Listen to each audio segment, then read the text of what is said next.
Emily, if you want to go ahead and introduce yourself and just give a little background about what you've done, we can get started there. Yeah, sure. So I was in healthcare for about 25 years. I was a nurse for the majority of that. I still am a nurse, but I'm no longer practicing in healthcare.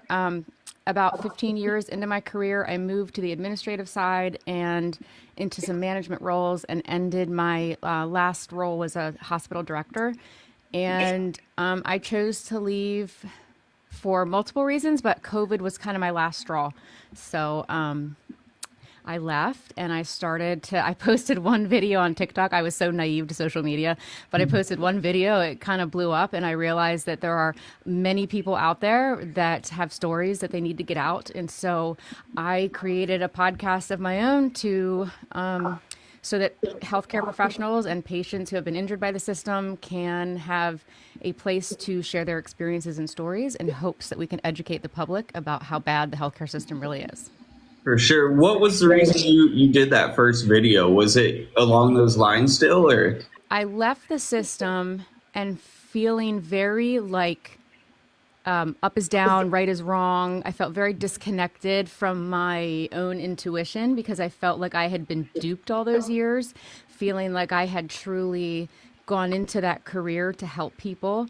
Yep. And I realized fairly quickly when I moved to the admin side, I realized that it's really just a business. But COVID really showed me that profits are put before patients, and I just one day said, I can't do this anymore. I can't be part of this. And I thought, I can't be the only one feeling like this. So that's what prompted me to post the video. You didn't see any of those signs before you got into that administrative role. Whenever you were just a nurse, it seemed like everything was hunky dory. Yeah, honestly. And again, maybe I was just really naive, but I felt like we were all just there to help people. I really was clueless to the fact that it is a business. How did you feel about a lot of the nurses being forced to get the COVID vaccine? I was awful, wrong. Right. Should not have happened. I wish more of them would have stood up, but I can understand why they didn't. But that absolutely should not have happened the way it did. I didn't get the vaccine, and I believe that it's your body, your choice. Correct. How fast did that start happening on your side? Like whenever everything was going down, everyone was freaking out about, oh my gosh, this virus is ending a lot of people. How quick did it start rolling out where everybody had to get vaccines? Oh, I think it was in maybe within the first year, somewhere in that first year, the vaccine came out, and it wasn't mandated right away. It took maybe a few months, if I recall correctly, that they put the mandate in place. Now, hospitals and doctors' offices really pushed for people to get it. They were offering bonuses, all sorts of incentives, trying to get people to get it because those practices in hospitals were incentivized to do that. So, and I want to preface that because I know doctors take the brunt of all of this, and it's not them that are pocketing the incentive money. It's the hospitals and the corporations that they work for. Right. So what made it so you didn't want to get the vaccine? I knew a little bit about the history of it. We were essentially in a clinical trial when we were put under a state of emergency. That allowed hospitals and pharmaceutical companies to do things that normally would never have been allowed. Right. And so, and it was funny to me because why were we not treating this virus like any other communicable illness? Use universal precautions, like everybody's common sense went out the window. And for me personally, the first reason why I didn't want to get it was because of the trial, but I knew we were in a trial. There was not enough information out there. I certainly was not going to put something in my body without knowing the effects. Yep. But also, as it was being given to my employees, I had to send one out by ambulance. Everybody was calling off because of their side effects. Yep. And that was just short-term side effects. So, We still don't know what the long-term effects are going to be, but there was just no way I was going to do that. Even before people were getting it, what were some of the concerns that people had were going to happen? Because I know there was a whole bunch of hearsay out there about how it was going to start affecting your long-term memory. It was going to, I think there was like blood pressure issues, whatever, just all types of stuff. What were some of the things that we kind of knew were going to happen from taking the vaccine? Well, I think that's just it. We didn't. We knew nothing. Right. Okay. There was absolutely nothing. The blank documents that came with the packaging, that's true. There was nothing on them because there was, like I said, there was no a trial had not been done. All those side effects that are written on manufacturer paperwork comes from studies, and so there was nothing to report on. So we didn't know. Was the risk a lot of times from the vaccine, because there are so many things that they're finding out are like long-term effects from having COVID, and then there are obviously while you have it, it's miserable for a lot of people and it can cause somebody to unalive. But were the risks of COVID known? Because we started figuring out what was happening to people, and nothing like ventilators and everything weren't working. But did doctors really understand that there were even going to be long-term effects early on? Not early on because, it was new. It really should have been treated like the flu as far as because the symptoms were so similar. In my opinion, I feel like that's how it should have been approached. But there just wasn't enough out there for anybody. And really the risks versus reward depended on the patient and what their health history looked like. Yeah, sure. Whenever it first started hitting, what happened? Like in all the hospitals, I know there was all of a sudden just precautions and everything, but what really happened for you guys that were in the trenches? Well, from my personal perspective, I was in the beginning, I was working in a hospital in New York, and we were a diversion hospital. So we were setting up to get this overflow of patients from New York City because we were told, I don't know if you recall seeing on the news, the trucks that they had parked outside of the hospitals because the morgues were full. So I'm on a daily basis, we were meeting, the administrative staff were meeting on a daily basis to get our information on what we need to do. It really truly changed every day, sometimes multiple times a day. It depended on what came out from the CDC. And so, but essentially we were setting up to be a diversion hospital. We were getting extra ventilators. We were putting tents outside.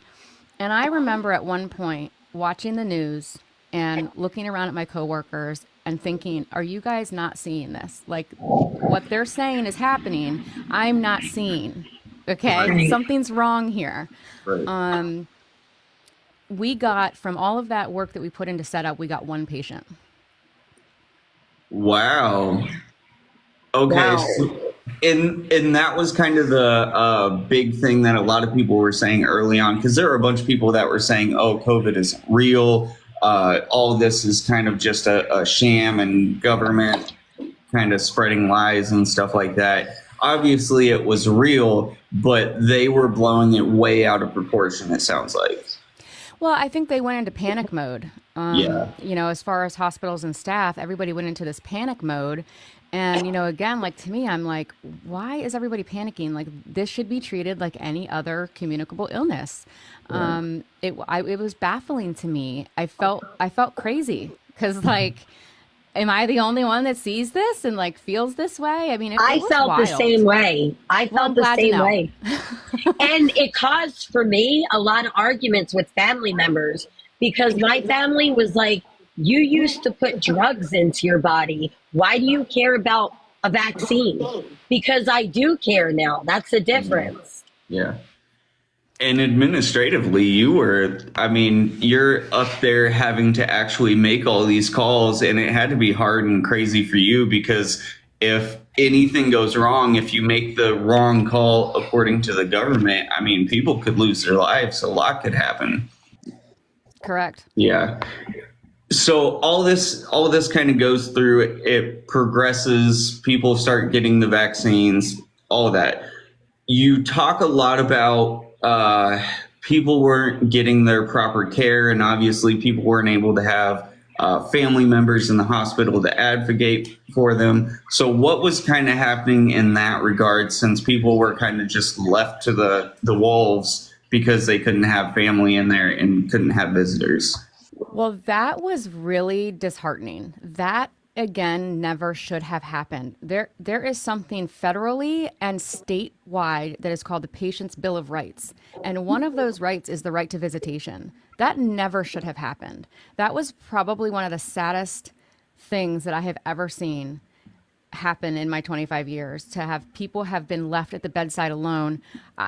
In my 25 years, the best advice I can ever give people is do not ever go into a hospital alone, and do not ever leave a loved one alone for an extended period of time. Malpractice is just too high in the United States. And that was astounding to me that went on.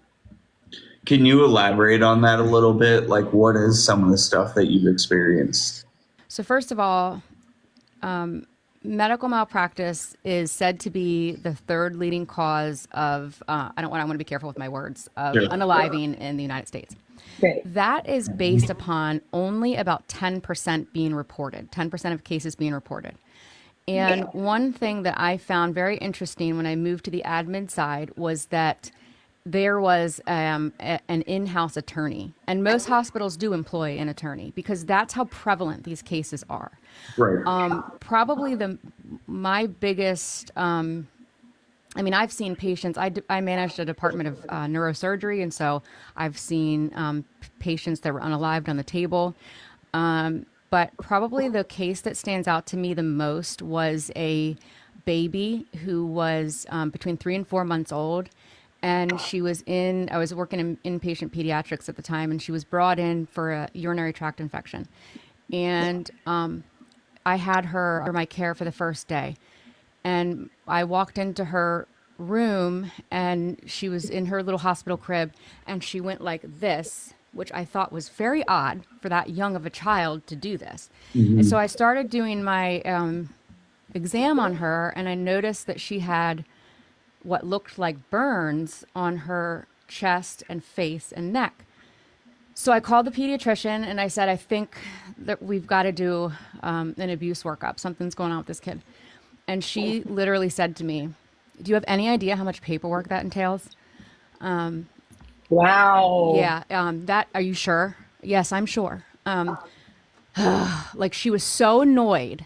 I had to go past her to another physician outside of pediatrics to get this abuse workup initiated because she didn't want to deal with it. That Wow. baby had 6 broken ribs, and they determined that they were cigarette burns on her body. And the father admitted to doing it. And so that case, I think about that little girl on a daily basis. And the mother was so distraught. She said to me, because the father got taken out in handcuffs, and the mother said to me, how am I going to sleep tonight without him in my bed? And I was like, I wanted to squeeze her. Like, It's how that could that trauma be your bond. priority? Yes. It's the trauma bond. Correct. I can relate to that. It's sick. And that baby It went is. back into that home. So What? that's probably stands out to, yes, she did. That stands out to me the most. Wow, that's heartbreaking. Very. Did you see a lot of that abuse cases with children throughout your career? So I did pediatrics for about 10 years, and I would say enough of it. Yeah. I think one case is too much. Yeah. Right. Yeah, but quite a few. That's heartbreaking. Yeah. When that happened, how many people had to have seen this child and the burns and everything? How many people saw that before you and didn't say anything, do you think? Well, she had been there for 2 days at that point, so. Holy See, shit. that right there is unacceptable. It's unacceptable. It is. It takes one person to see and say something, and that's the problem. Is people either don't want to deal with it, they don't know, they question themselves, and my stance was always patients come first. And if I see anything, I don't care if I sound like a crazy person. If I see something, I'm going to say something. But that's Right. that's not the norm, unfortunately. And it's a baby. It's a child. Like how, just from a compassionate level, how are these people not like outraged because this is happening to this kid? You can't jump to conclusions and freak out and all that, but it's literally, the problem is people just were either too lazy or they didn't want to say anything because it might affect something. Well, I think that, and I think that we become so hardened to it. You know, I was probably in my first 2 years in nursing at that point. And so I think we kind of developed this hard shell. And I had always told myself, I actually used to tell my husband, if I act like half of these nurses, I need to get out of pediatrics because if I lose my empathy, I've got to get out. And I did. In 10 years, I was like, okay, kids are getting on my nerves. Like, I can't do this anymore. I got to get out. I got to move specialties. So one of the biggest things is empathy and compassion. And I feel like a lot of these healthcare workers go into the field for the wrong reasons sometimes because they don't have that. some do go in for the right reasons and realize that it's kind of like a sham of a system, and you know they're underpaid, they're overworked, they're disgruntled, and I'm not excusing it because you are right. You should be an empathetic person to be giving patient care. Should be a prerequisite, but. And a lot of things that I'm running into currently with people that I'm helping is they try to advocate for themselves in the hardest way, but they get the door slammed in their face. Like there's this one girl, she's trying to get off an F and get into an MAT clinic so that she could get the Sublocade shot. But she had an allergic reaction to Suboxone and swelled up because she has severe allergies. It's been taking days and days and days, and she still does not have the Subutex. And she has to continue using and keeps the doctor isn't returning the calls. The front desk isn't relaying the messages. I mean, this is what we need to change about the healthcare system, because you cannot leave someone struggling like that to their own vices. Yeah, I agree. I think chronic pain and addiction, the addiction specialty, patients probably have the worst treatment out of all the specialties, in my opinion. Because there's just this stigma that goes along with it. And you'd be surprised how prevalent addiction is amongst healthcare professionals. Nurses have their own group of AA, specific for nurses. That's how prevalent it is.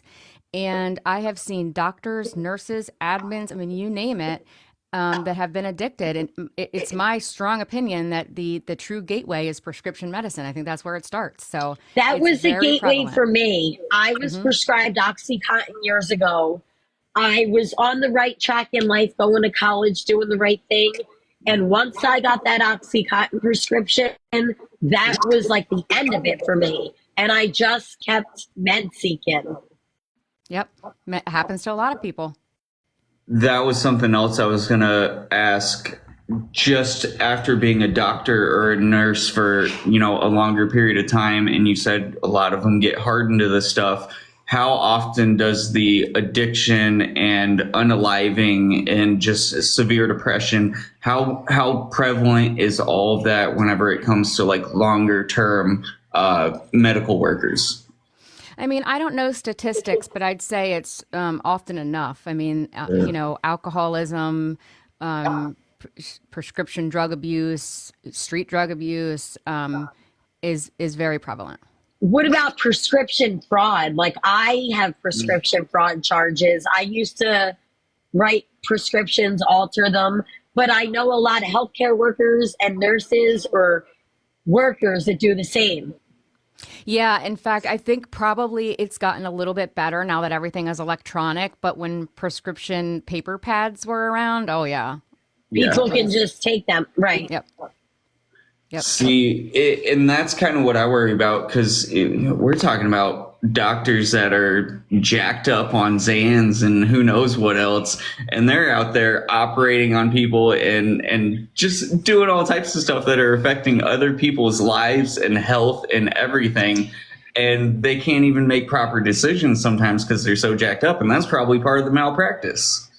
Do they have to get drug tested? That's a question that I've always wondered, just for liability and insurance reasons. Some depends on the hospital.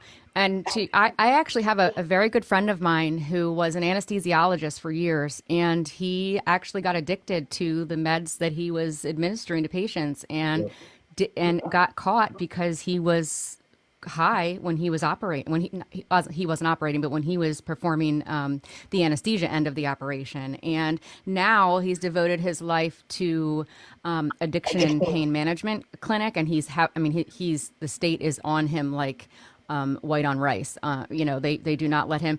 And he's a good person. Like he messed up, but to your point, yeah, it happens. Absolutely, it does. It happens. Addiction doesn't discriminate. It can happen to anyone. You betcha. I don't know how much experience you have with this, but I'm sure you've seen plenty of people come in and they appear to be drug seeking. Have you noticed a lot of that instant stigma, and it's just like, get out of my face, don't, get out of this hospital, you can't be here? Or do you start seeing some people with compassion, especially now that I feel like people are a little bit more educated in it, so I'm hoping it's changing? Not that I've seen. Honestly, I think that when patients come in and ask for pain medication, they are profiled the majority of times. And I think a lot of that's probably, and this is just an opinion, it's probably projection from the healthcare provider. Perhaps they've had a problem themselves. Why else do we assume that everybody that asks for pain meds is seeking? So yeah, I think the profiling still happens on a daily basis. It absolutely does. And even people in recovery, like, I feel like if I needed meds, I could take them the right way now because I've worked on myself and I've been able to have surgeries and to have the meds and put them right back down. Mm-hmm. Some doctors don't understand that, though. That's the part that really bothers me, where a lot of people struggle advocating for themselves because they're having a surgery, or people that are already on pain meds and having surgery deserve extra because they're already used to what they're on, right? There really is a lack of understanding surrounding the entire specialty, right? Of chronic pain management. Being on the administrative side, have you been able to, I don't know about change, but kind of influence a better way for some of these doctors and nurses? Or is it you're following protocols and there's not really anything you can do? Well, what I realized administratively is I was the only person in my department. So I was in the Department of Surgery. I had neurosurgery, urology, and I picked up a third specialty. It's been so long, I remember what it was. There was probably, I know, I block a lot of this out. Trauma. No, so there was probably a dozen of us in just my department alone. But on a hospital management as a whole, there was hundreds. But I was the only one with a clinical background. Everybody else had a business degree of some sort. And so I often felt inferior because I didn't have that experience. And perhaps they felt the same about me, who knows? But what I learned is that the decisions that they make come from a financial perspective because they do not know any other way. And so mine were coming from a patient-centered first and then employee second, financial last, honestly, because if the first two are met, the finance part will follow. But they couldn't grasp that. So there was like no, as hard as I tried, there was just no working together on that. And we should have been able to. We should have been able to come together on decisions, take my clinical experience, I'll take your business experience, and let's make these decisions. Absolutely. And I mean, I completely get it from the hospital side. You have to treat it like a business in some regards, but part of the business is patient care. So it has to be in that loop, and it's absolutely not. But if they don't focus on finances, if they don't focus on keeping costs down and proper wages and stuff like that, I mean, then we just wouldn't have some hospitals, and that's even worse. Yeah, I mean, I don't fault it for being a business, but we can focus on the patient and make decisions that are best for the patient and it still be a thriving business. But if the people that are making those decisions have zero clinical experience, zero face-to-face patient interaction, they don't even know that that the decisions they're making are affecting the patients, you know? Have you been able to like talk to somebody about that? Just the fact that, hey, a lot of these people that we have in these positions don't have that clinical experience, and it is actually hurting our business, I guess, as a whole. Does anyone listen to that, or is it just deaf ears? Yeah, man, till I was blue in the face.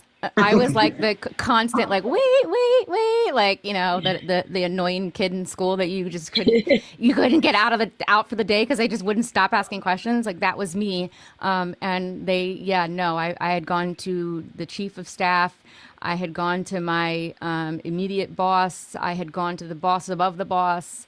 It's just, you know, and even in private practice, I was hired in a position to specifically grow this practice and open more locations. And even then, like, and this is a doctor I'm working for directly, like, hey, we need to fix the internal issues first. And we need to make sure that this, and that happens. And it's just, they don't want to hear it. They're just, what can make me the most money?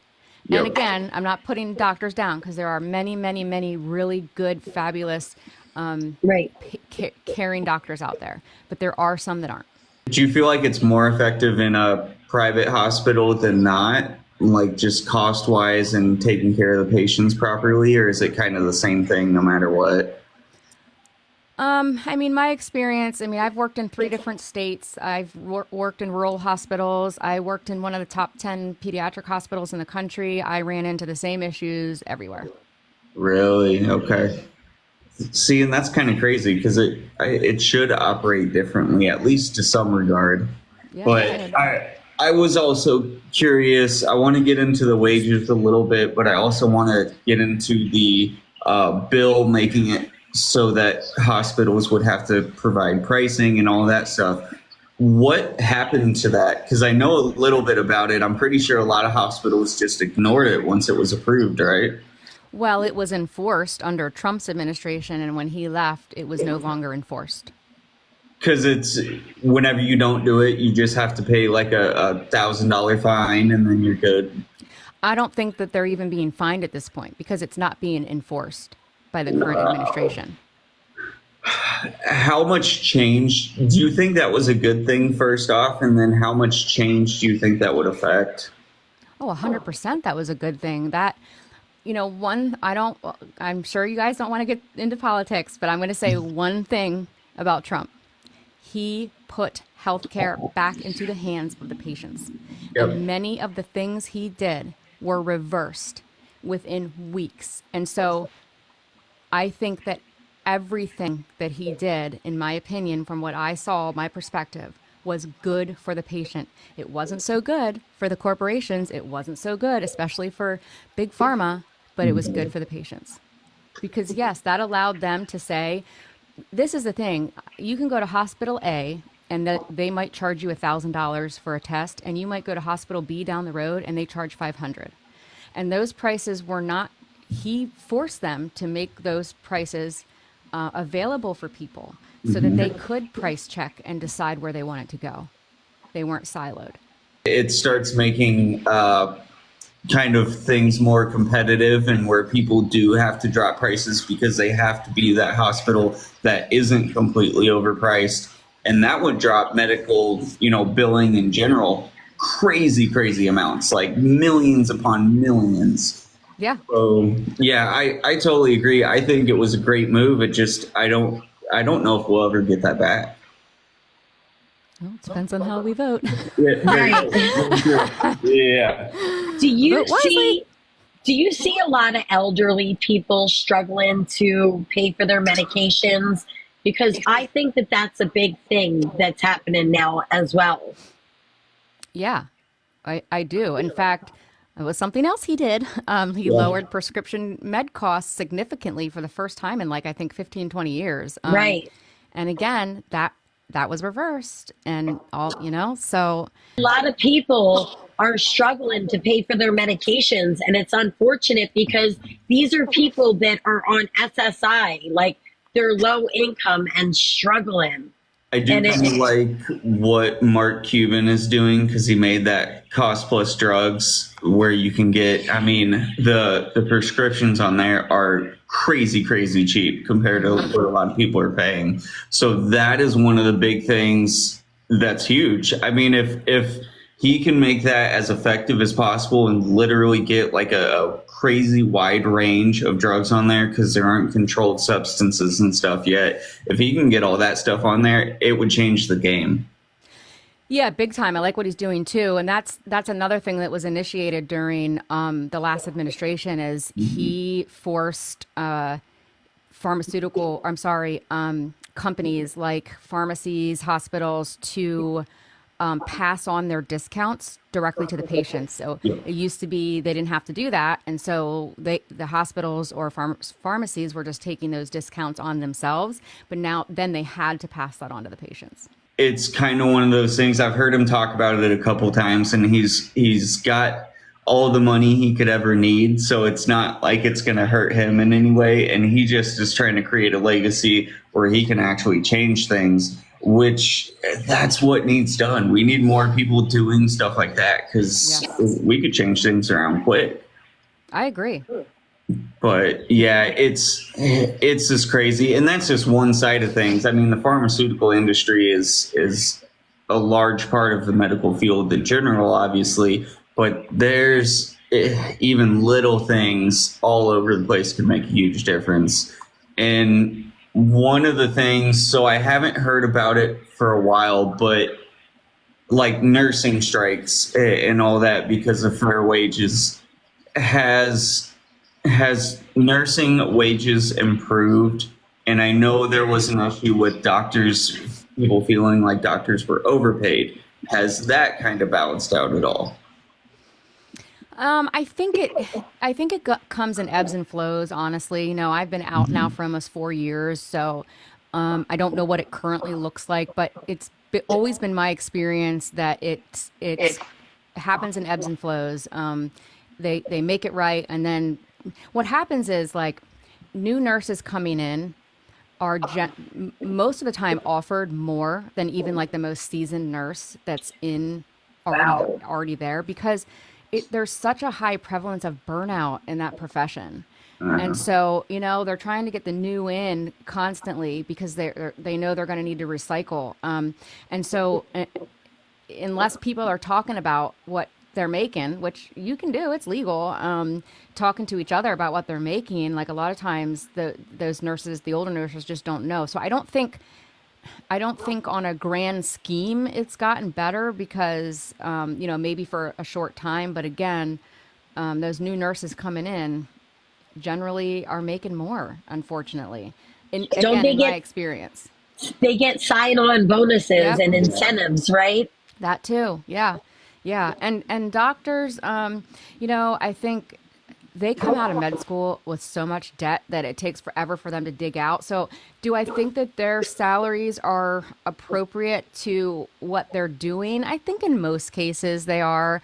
I do think my struggle, especially when I was in neurosurgery, was the difficulty in watching like two providers. One excelled, had excellent ratings, his safety ratings were great, excellent, had a very bare minimum issues with his patients after surgeries. And then I had one that was horrible. I mean, had patients unaliving on the table, should not have been operating, and they were making the same amount of money. I mean, like that to me was pretty crazy. So I'm sure in some cases it matters, but the skill of the doctor and all that doesn't make a difference in pay. I thought like the really big surgeons and doctors, do they have to go into private practice to make that money pretty much? Well, I think in some cases it depends like where you're at. This was in a rural hospital, but even then, I mean, they were pushing almost 7 figures. So I think, yes, skill definitely is involved in that. But unless the provider negotiates their salary, they negotiate their contract upon hiring. So, it depends so yes, their experience and everything is taken into consideration. But they're not given like yearly raises, or, they probably negotiate their contracts, whatever, every 2-3 years, depending on how many they sign on for. I don't think all of the time that I don't think it's routinely that they are incentivized for their skill. In some cases, yes, but not all. There's nothing standard about it. And I think that, yes, if you're a good provider, going into private practice is probably the best way for you to actually make a good living out of it. Yeah. Because, again, hospitals are getting the majority of what's coming in. Huh.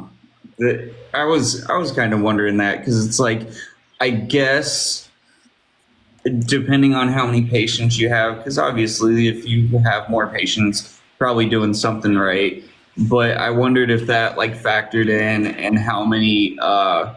I've heard of a hospital doing a thing where, like, if you aren't having those malpractice issues and lawsuits and mistakes happen and stuff like that, you actually get incentivized a little bit for that, which I think all that stuff makes sense. But I just thought it was more of a thing. Yeah, it's really individualized to the provider. And I don't think, a lot of times, especially with rural hospitals, they might have a hard time finding a really good specialist to hire. So, especially like I worked in a hospital in upstate New York. I mean, it was bitter cold there, very rural. It was very difficult to get excellent providers. So you got what you could, What do you think about patients? Like, it's so hard for me to get into my primary care doctor. It's like almost impossible. You go there and they tell you, oh, we can't see you for 3 months. Go to the urgent care. And then there's no way to build continuity. Like, you can't build that relationship. How do you advocate in a situation like that? Yeah, that's tough. Aside from kind of demanding it, it's a service. Remember, it's a service you're paying for. So I think you have every right to, put some demands out there. I don't know how to really encourage anyone to get past that. We're so there's such a huge load of patients in the system now. Right. Yeah. They don't have the amount of time to spend with the patients. They're overworked and overloaded. So I just see that so frequently, where it's like, just go to urgent care, just go to urgent care. And that's how people slip through the cracks. How do we change that? I don't know. I've gone back and forth with this, and like, how do we change this? It's hard because, listen, 75% or more of the United States medical school curriculum is funded by Big Pharma. So it starts at the top, and we are witnessing what's happening in a system like that. I think that I don't know that it's going to change because there's just too much money backing it. I think we have to change our approach. Which I think is happening. I think if one positive thing came from COVID, it's that many people no longer have this blind trust in doctors and in the system. And so I think we're more careful about the things that we put on and in our bodies. We've learned that we will get out of our bodies what we put into them. And so I think preventative health is key. You kind of do a mix of a holistic approach, and enter into Western medicine when needed, but not rely on it as heavily as maybe we did in the past. I really think, because unless you tear it down from the top and start over, I don't know how you change it. Yeah. What are your thoughts on telehealth? Because that's very prevalent now since COVID. Do you think that patients are getting the right care doing it virtually? I think there's good and bad. I think that it definitely has helped patient access. Mm-hmm. I think there are times where an office visit should be required. And that's going to have to be, I mean, for personally myself, I did a telehealth appointment not that long ago, and I needed a lab test, and they were just going to give me a prescription, and I'm like, I would prefer to have a lab to have this test done first. So, Right. we've got to push a little bit more. And for the patients that just don't know that, I don't, that's kind of sad to me. But so I think there's good and bad. Yeah, it's increased access, which is good. But is it being misused in some cases? Possibly. How do we Right. teach those patients to advocate for themselves and at least have a basic workaround of what is needed? I think you do your research. Don't be afraid to Google things and WebMD it. A lot of providers and nurses discourage patients from doing that, but do it. Ask questions. Keep records. Keep copies of your medical records. And when you cannot advocate for yourself, take somebody with you to advocate for you. Because if you're sick, you're not thinking of the questions to ask. Write questions down before you go in. Do a little bit of research. Write questions down. Go into your appointment. Ask those questions. Don't be afraid. Again, it is a service you're paying for. Some hospitals have an advocate, right? What are your thoughts on using a hospital advocate if you don't have someone? I think that it's a good option if you don't have anybody.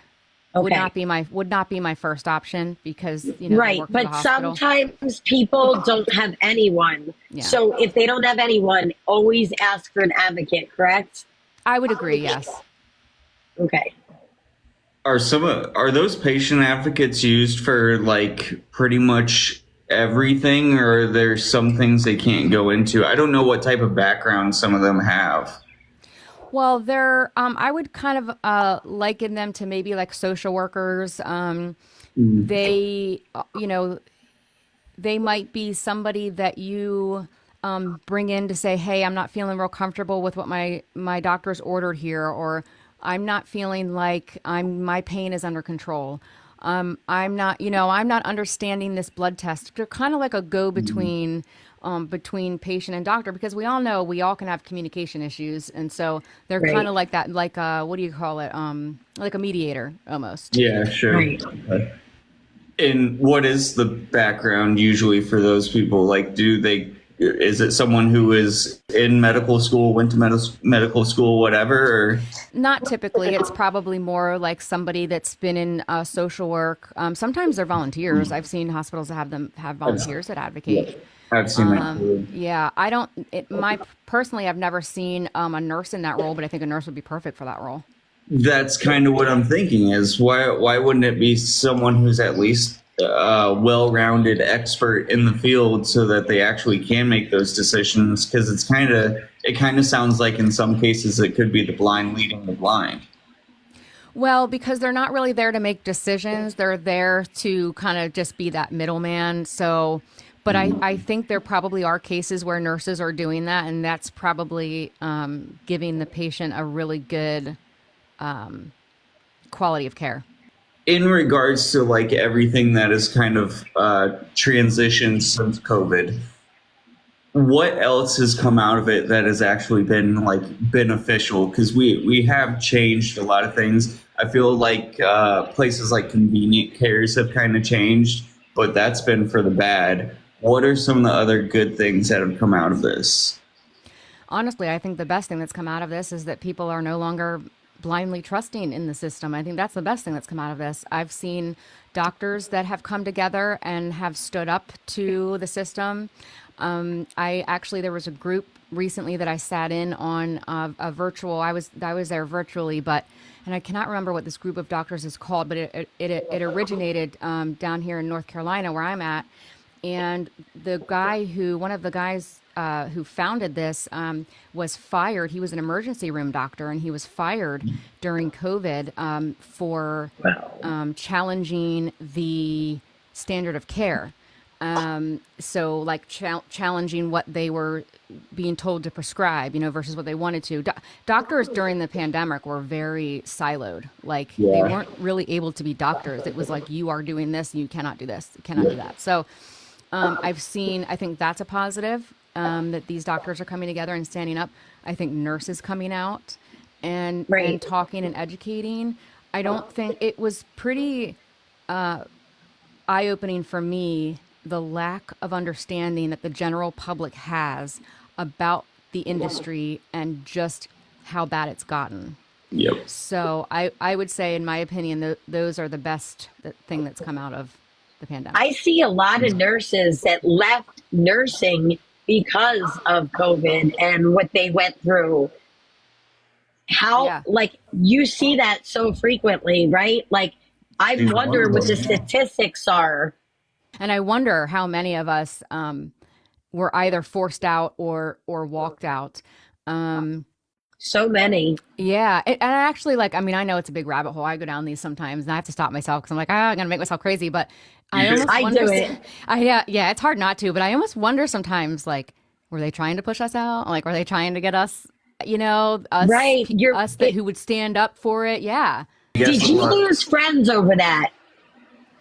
Oh yeah, I did actually. I lost a very good friend who was a nurse, and she came across one of my TikTok videos and messaged Really? me privately. Yeah, she was like really nasty about it, and I'm like, I'm sorry you feel that way, and that you're still stuck in this system, and that you're unhappy. And I hope someday that you have the awakening that I was privileged to have. And until then, take care. But yeah. Oh. It's sad sometimes, but I know what you went through because I feel like I went through that with friends and family. They got really upset with me over the fact that I chose not to get vaccinated. Like, Yeah, because I think that they're not feeling real good about their own decisions. And so they're projecting that onto us. Yep, I agree. I wonder how much of it too was just the hospitals, since a lot of nurses and doctors were kind of figuring out how things were working and how unrealistic some of the expectations were. I wonder if the hospitals were trying to force them out because they're like, you guys know too much now, so we need to get rid of you.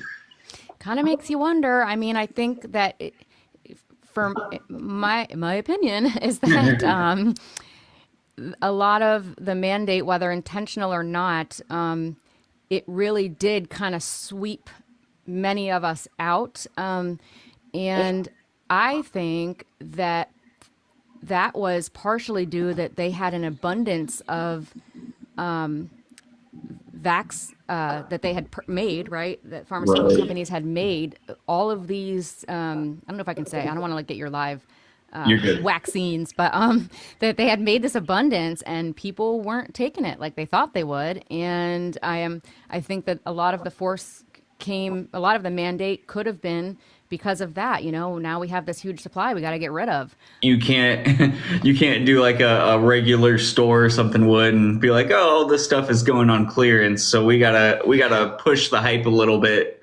Right. And then it became 1 and then 2 and then 3 and then 4. I mean, come on, hello. I really think that could be part of what was happening. They made them. Now they've got this money sitting out there. How do we get it back?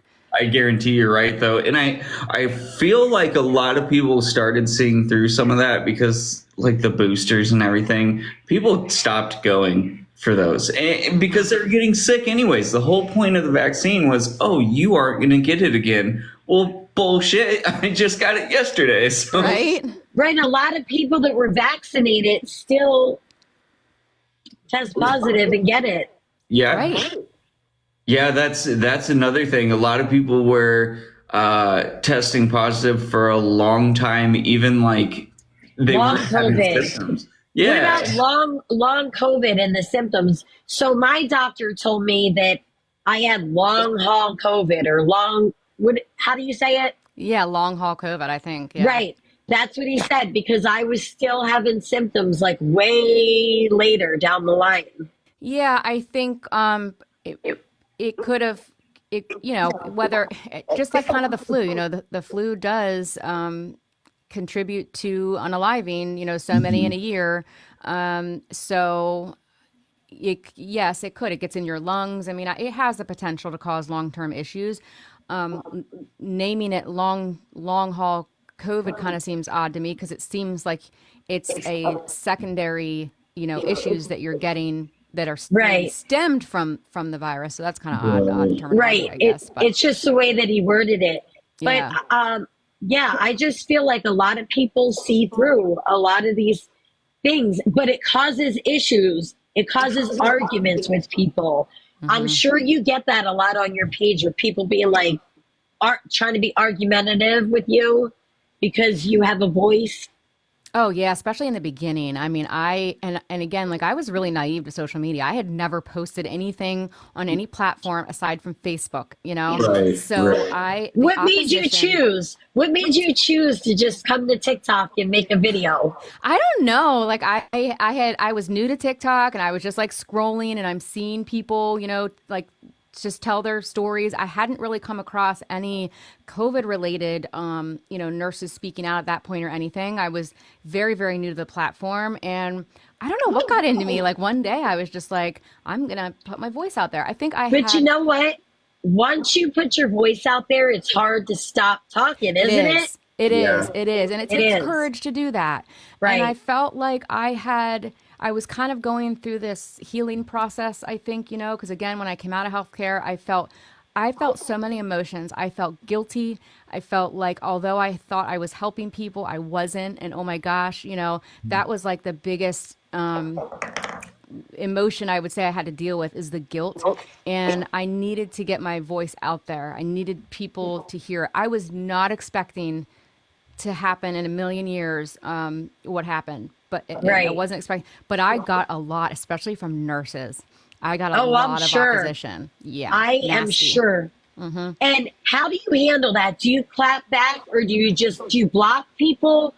Do you block people for peace sometimes? Like, how do you deal with that? Depends on how I'm feeling that day.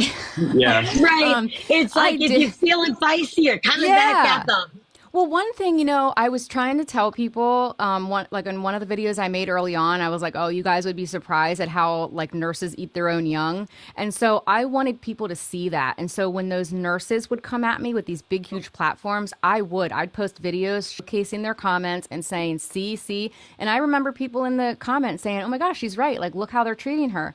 And so I use that as an opportunity to educate people. So, you know, sometimes I rarely block, sometimes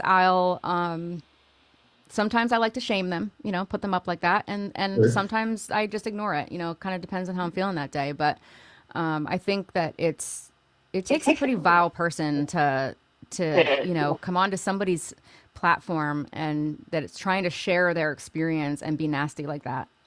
But I have to remember Right. it's other people's opinions are not my business and it's a direct reflection of who they are, not who I am. And it's them projecting.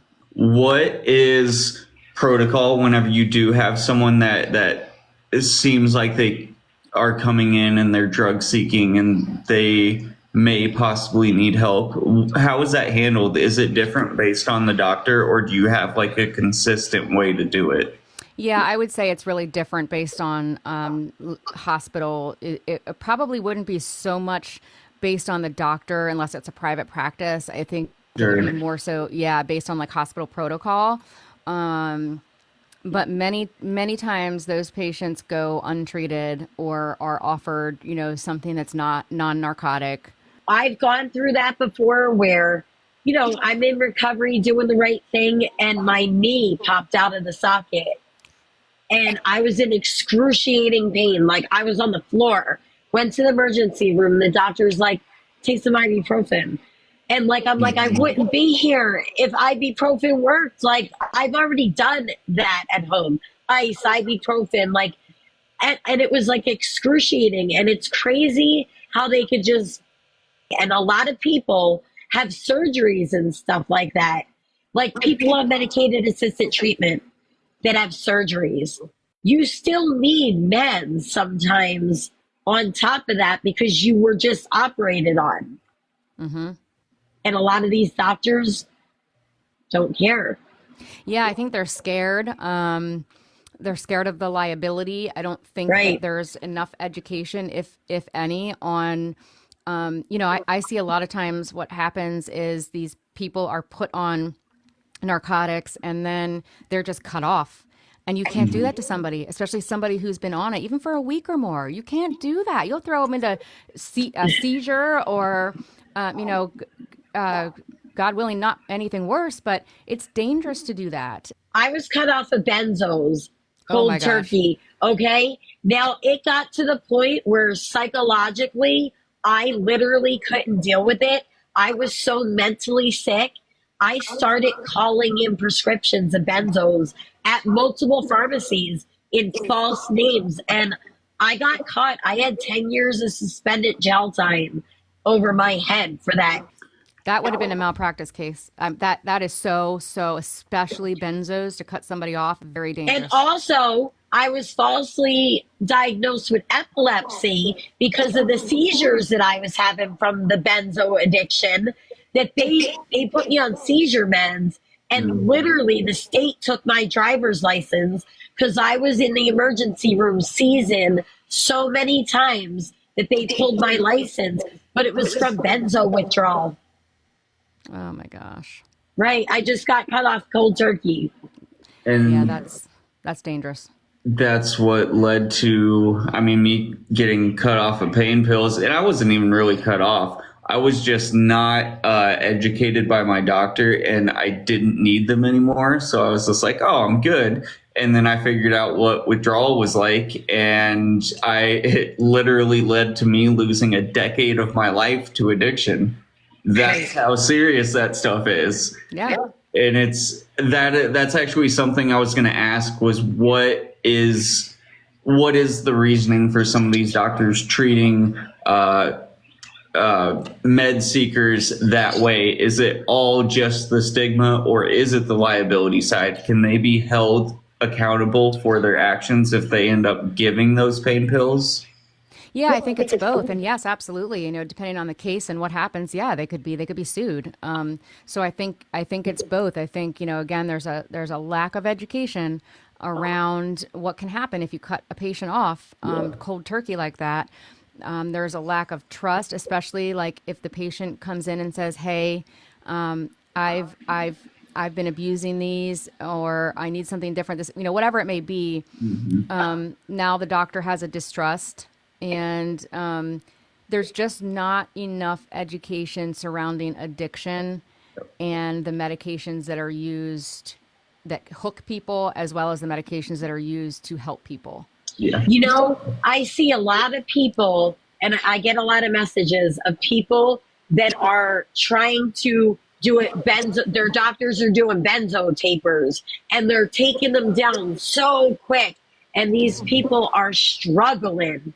And it should be done over a long period of time, slowly. Why are these doctors just doing that? Well, I think again it comes back to the lack of education. I think if you're going to taper, you got to get to somebody, and even in the addiction treatment realm, you got to do your research on who your provider is, because like the guy I was telling you about, you know, although he had issues when he was practicing as an anesthesiologist, because he is an addict himself, he knows how to treat addiction. He has been on MAT therapy himself. Yep. And so that makes a world of a difference. So yeah, I think it comes back down, lack of education. But also, I also think it's extremely hard to find a doctor that's willing to do that. That's the issue. So many people's doctors, and then they try another doctor, and they're just not getting anywhere. Roadblocks every which way. Yeah, I agree. And I think that it's really important for people to be honest with their doctor, whichever route they choose, and be able to speak up and say, I don't feel comfortable transitioning down this quickly. I need more time on this dose. Or I'm feeling like I want to go up in dose, you know, whatever it may be, they've got to be willing. And if that doctor isn't willing to hear you, go to somebody else. But it's just so hard. I know it is. I know. I get people that message me all the time, and that's like the number one thing that they struggle with is the benzo taper. I bet. But then you're accused of doctor shopping too, and it's right. all built to stop you every single step of the way. That's right. And I wish I had a better answer, but you know. And that just shows how broken the system is, and that people sometimes are just left to their own vices. Yeah.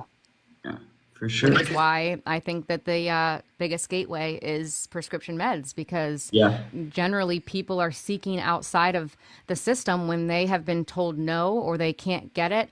They're left to feel, a lot of people don't even understand that they're going through withdrawal. They don't know what's happening to their body, but they know when they take That was this, me they're, too. yeah, Yeah. they're feeling better. But Right. they can't get it from their doctor. Where can I get it? Oh, they talk to a buddy. Oh, well, if you take this, it's going to mimic that. You're going to feel better. So like it's a really sad I've state that we're had in. I had three different physicians that I used to see that are now in jail. Oh, Three. wow. Three. That's crazy. One That is doctor crazy. would meet people in the parking lot of the mall and give them methadone prescriptions. Oh, my. Right. That Why? was my doctor. Right. Wowzer. Why was he Right. doing that? Why was he doing that in the alley? Yeah. It's all about the almighty Yep. dollar. That's what it was all about. That's brazen. But right. But it's so and then you just get cut off. Hey, my doctor's in jail. Now who's gonna treat me? Yeah. Yeah. And then nobody wants to touch you because you Right. were with that doctor. Yeah. And I then know. that's what happened to me. And then I unfortunately just had to go to the streets. Yeah. Yeah. That's what happened to me. Whenever I told the doctor I was good, didn't know what was going on, I started going through withdrawal, and then my buddy had some and knew what was happening to me, and he gave me a higher dose, and of course I was taking the right way. And whenever I took that, I got lit and was like, "Oh, this is freaking awesome." Well, It's great. yeah, the sick is gone and I feel good. Let's do this. Yeah. It's rough. What about patients waiting a long time to get procedures done? Like, I'm trying to help a friend of mine right now who has been fallen, having memory issues, has a spinal cord stimulator, and can't get into a certain MRI machine. She's waited over 2 months and still hasn't gotten that MRI. Now they had to refer her to a different MRI place because of the stimulator, and they need to know the location of the stimulator. It's like this whole big thing. But why are patients waiting so long to get testing done when they're having issues this whole time? They've got, lack of advocacy, honestly, and it shouldn't be that way. I know it shouldn't be that way, but it is. It's a system that is overwhelmed, and like in that case, I'd be on the phone with them on a daily basis. This person has been, right, Has she? but still Yeah. not getting nowhere. That's a shame. Has she tried talking to supervisors of the department, left messages for the doctor himself? Yeah, that's what it is. The doctor needs to give the specific location of the stimulator, and is like, it's the staff. It's, getting in touch with the staff, and then they're not relaying the message. That happens a lot to people. Yeah, that it help. does. Even if you're in the hospital seeing doctors in the same hospital setting, there is still such a disconnect amongst them. So I'd go there physically if I had to. I need this message to get to this doctor today. I feel like a lot of people are like, get to the point where they try to advocate, and then they feel like they're not getting nowhere, so they give up. That happens Yes. a lot. Yeah. Recently, I had one of my meds that I was getting. I can't remember exactly what happened, but for some reason the med didn't go through, and it's just for like anxiety and stuff. It's not something crazy, but I noticed it was continuously not going to the pharmacy. So I called. There was some sort of glitch in the system. There was all types of stuff that was going on. And so I just said, screw it. Let me go to like the patient portal thing and try and get a hold of the doctor. So I go in, this thing says that it's directly messaging to the doctor. Like the doctor will see this, but the doctor never responded. Her nurse responded.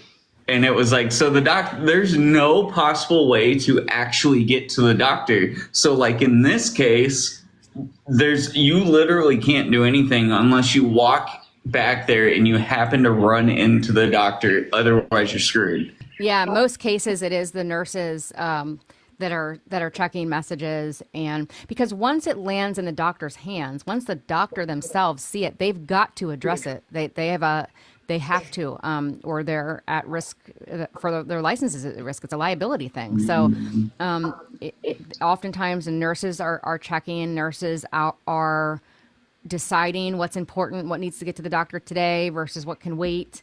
Right, trying to filter out the Correct. messages, like prioritize. Yeah.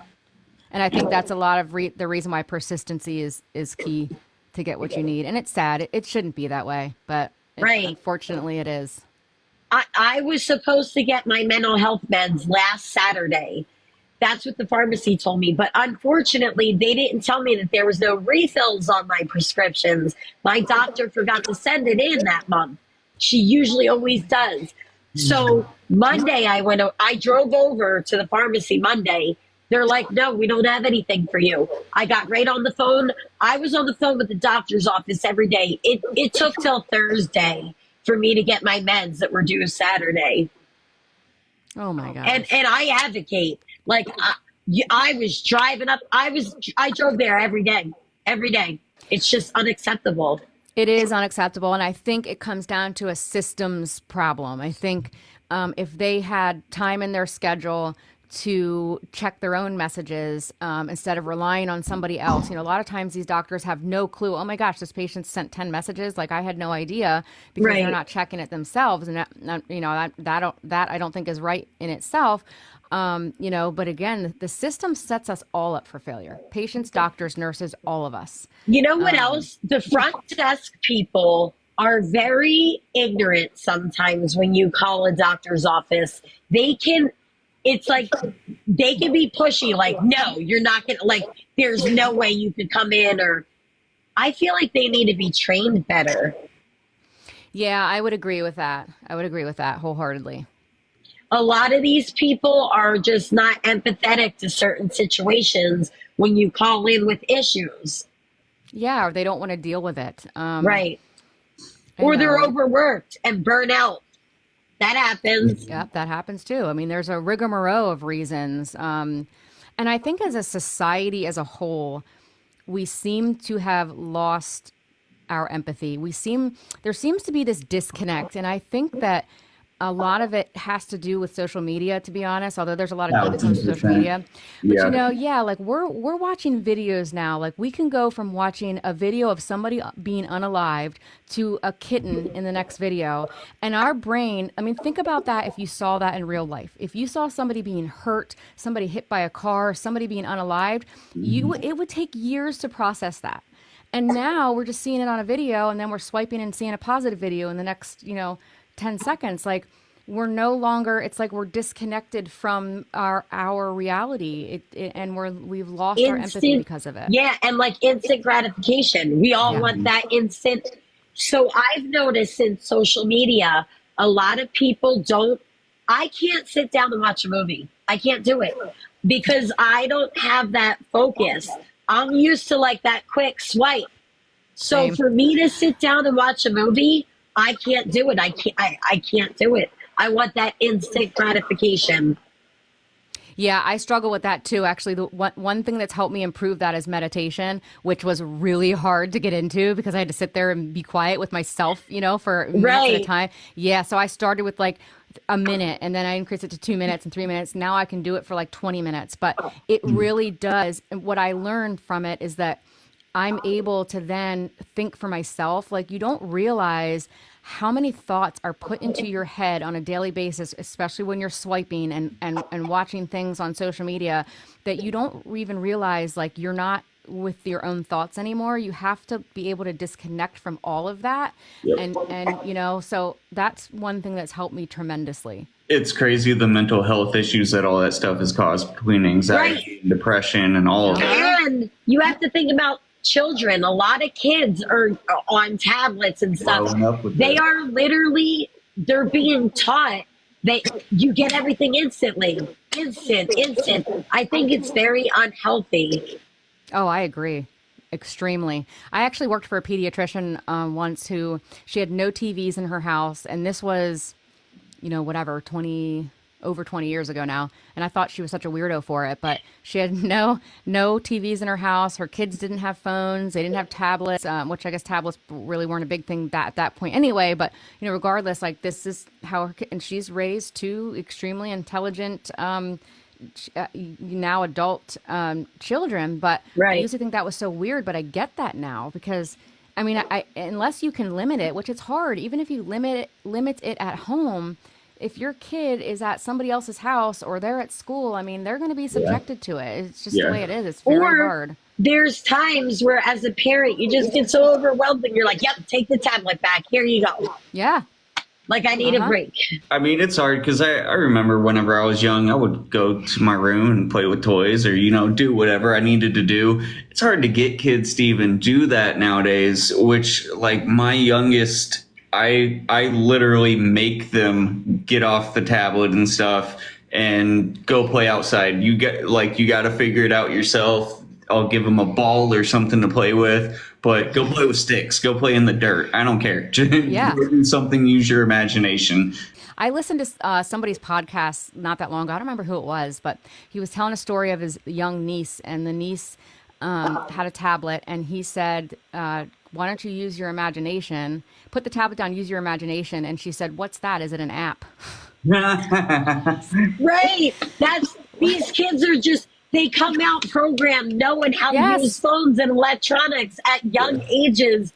My kids help me when I'm stuck half the time. See, well, have you seen like the videos of like kids sleeping, like toddlers, and in their sleep they're like scrolling?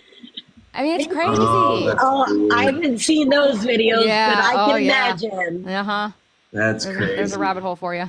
Yeah, you must be on a different side of TikTok, but I'm going there. Trust I'm on me. Conspiracy Talk. Hey, I love those rabbit holes, but I'm going to have to, I'm looking that up when I get off. Yeah, do it. Lots of YouTube videos on that. That's my stuff. Conspiracy Talk is the best. Yeah. Right. I know. You mind if I put one quick plug out here? Yeah, sure. So somebody I recently had on my podcast.